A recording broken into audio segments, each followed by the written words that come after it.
You've probably seen one of these, a Lego brick.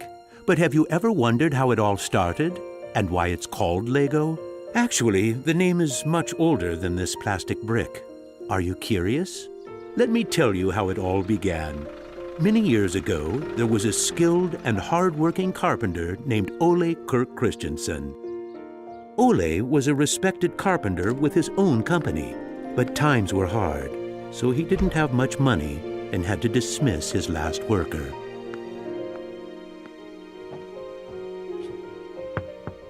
Come on in. I've closed down the workshop and packed my things. Thank you. I suppose I'd better write you a paycheck.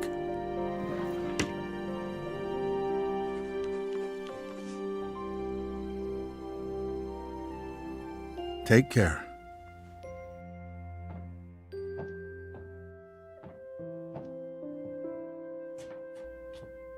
Well, that was the last one. I just didn't imagine that it would come to this. I know. It's hard to understand. But at least now it can't get much worse. But it did get worse. Shortly after, Ole lost his wife. But Ole was a special person. He wasn't the type that gave up. And with the responsibility of his 4 sons, he had to think of something. Ole had gotten an idea, and for him, it never took long to put an idea into action. Ole's little invention made his boys so happy that he thought maybe he should start making toys. Ole decided to give it a try. Luckily, he had saved up a lot of wood from the carpentry production. He could now use it to make toys. Time passed by, and even though Ole was a skilled carpenter and had a good eye for quality and detail, sales were very slow. Luckily, one of his sons, Gottfried, started helping out his dad after school. Together, they just barely managed to keep up the production. Eventually, word began to spread that wooden toys of the finest quality were being made in the little workshop in Billund. One day, a man drove into town, a man who would change Ole's future. He was a wholesaler from Fredericia. I've heard that you're making some very nice wooden toys. Well, one does his best. The wholesaler was very impressed with all the wooden toys and placed a big order before he left. Now there's finally someone who can see the opportunities in what we're doing. Look at this. The wholesaler wants to put a lot of our toys into his store for the holidays. It's going to be a good Christmas this year, but we'll be busy. Now there was a lot to do in the little workshop, and Ole could rehire his former workers. Ole only used the highest quality wood, which was hand-picked and very carefully prepared. They worked day and night to get the order finished, so the wholesaler could get the toys out in stores before Christmas. Is there something wrong, Dad? I'm afraid that we're in big trouble. In the middle of their work, Ole received a letter saying that the wholesaler had filed for bankruptcy and couldn't buy the toys that he had ordered. But what are you gonna do? What about Christmas? Now we can't even afford food? I'll do it. What are you gonna do, Dad? I'll do it myself. I'll drive around selling the toys. There was no time to lose. Ole packed the car with all the toys and drove off. Ole was a very good toy maker, but was not a very good salesman. He didn't like praising himself or talking about how carefully the toys had been made. But he had to keep trying if he was going to sell anything. This is going to be a blast. Is there anything you're interested in? It looks exciting, but I don't have a lot of money right now. Maybe we could trade and call it even. Well, I would prefer money, but...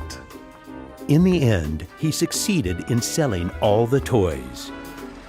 He didn't receive as much money as he had hoped, but the family managed, and they had plenty of food for Christmas. Time passed by, but the toys didn't sell as quickly as they had expected.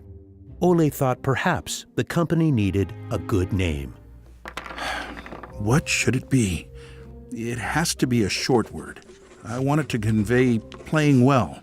In Danish, playing well is called leg godt. What should it be? What should it be? Yeah, if only I could get some sort of a sign. Lego. As you can see, Ole himself ended up finding a very suitable name. But what he didn't know was that in Latin, the word Lego means I put together. The name Lego was well received, and the company slowly started to move forward. We have made 3,000 crowns this year, and we have more orders than usual. Did you say 3,000 crowns? Then you need to see what I've been looking at. Even though Gottfried wasn't comfortable spending money on a milling machine, he could see that it was useful and that the quality of the toys improved. Could you finish the last batch and get it ready for shipping? I will. Dad, I've saved a lot of money for the company today. Really? How? I figured we could save money in the lacquer, so I only coated the ducks twice instead of 3 times. You what? Unfortunately, Gottfried's idea didn't go over well with Ole. Ole made Gottfried unpack all the ducks himself, give them the last layer of lacquer, and bring them back to the train station. Ole believed in high quality and not cheating his customers. When Gottfried returned, Ole explained that that wasn't the way to create a good brand. This little lesson opened Gottfried's eyes to the fact that every detail matters, and only the best is good enough. In the late 1930s, Lego was making a profit. Even when the Second World War broke out, they tried to make the best out of a difficult time. It seemed nothing could go wrong. But a stormy night in 1942 changed their luck.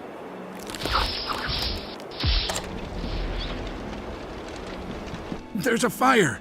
The workshop is on fire! But when the firemen arrived, they were unable to save the workshop.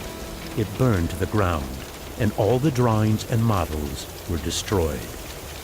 Ole was beginning to lose hope. All that he had worked for was gone, and he almost lost his company. But being responsible for his children and workers inspired him to rebuild Lego. A new factory was constructed. Soon the production of wooden toys started again.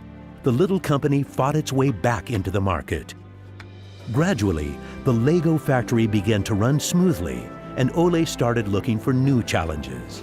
One day, he went to Copenhagen to look at a new machine that had just arrived in Denmark. It was a plastic molding machine, and Ole was very excited about it. Should we buy it?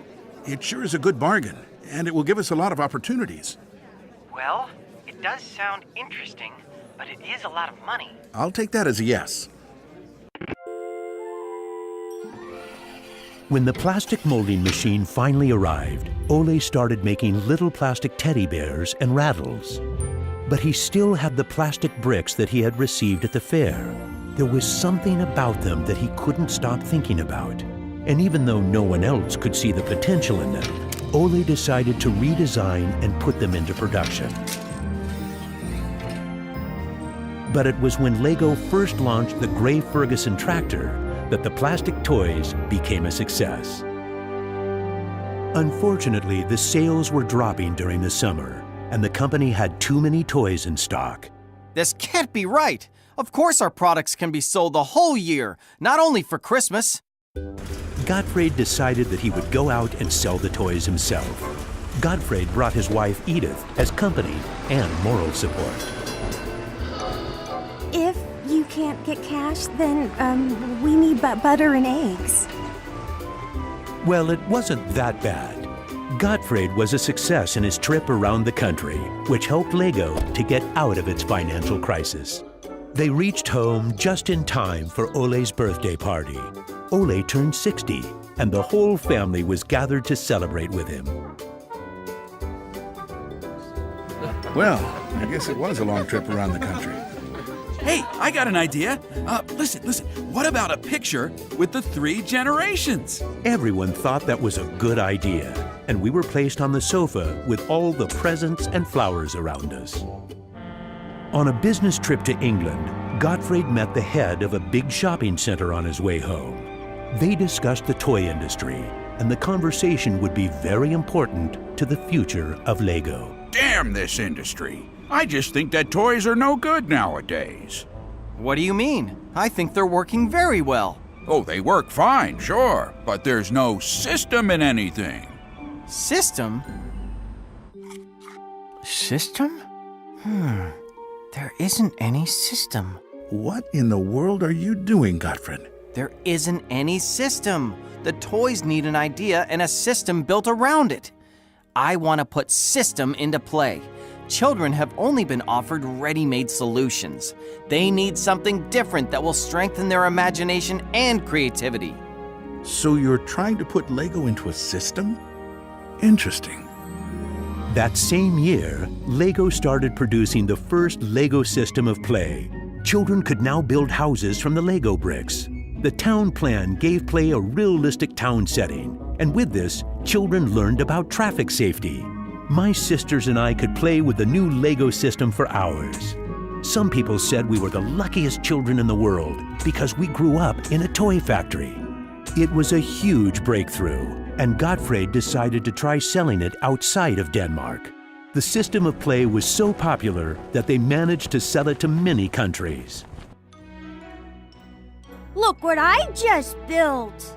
That is really nice, Kel. Even though Lego was meant for only building houses, there was still a lot of opportunities. There was just one problem. I can't lift it up. It keeps falling apart. That made Gottfried wonder. He wanted to find a way to make the Lego bricks stick together, but that was easier said than done. Gottfried noticed that the Lego bricks got a better clutch power with tubes inside. Now it was no longer just bricks, but a whole construction system with endless possibilities. This was groundbreaking for the Lego product. With a child's imagination, Lego could be anything in the world, over and over again. The imagination is the limit. Look, Dad! Now I can build everything! Unfortunately, Ole never got to see how successful the little brick actually became. Gottfried was left on his own, and he had to go through another fire at Lego that destroyed most of the wood production. Just like his father, Gottfried knew that he had to try to get the best out of any situation and never give up. Gottfried took the hard times with his head held high. As sales grew, the company also got bigger. He had to think ahead, and he decided not to resume the production of wooden toys and to only focus on the Lego system. It turned out to be a great decision. Many new models were built, and Lego got stronger in the toy industry.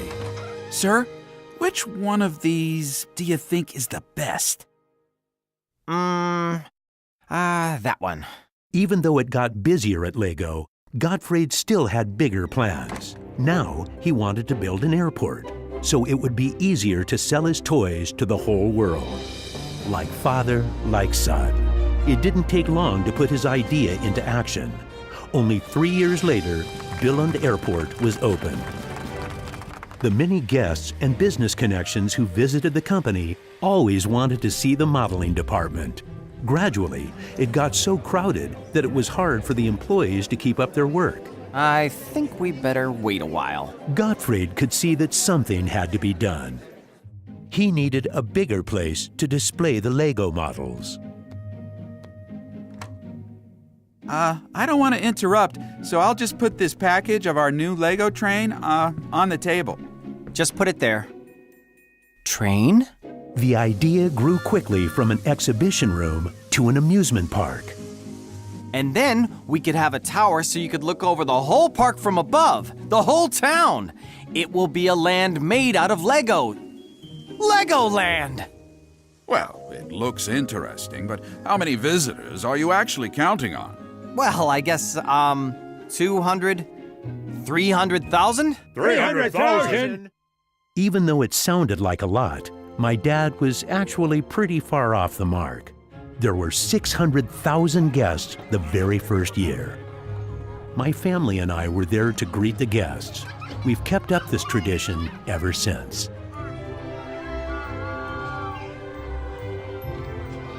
Now you know how it all began. Lego wouldn't be what it is today if it hadn't been for my grandfather's sense of quality and search for perfection. My father firmly believed in the endless possibilities of the Lego system. I seek to take the Lego idea even further, encouraging children to explore, experience, and express their own world, a world without limits. And we are still convinced that only the best is good enough, because children deserve the best.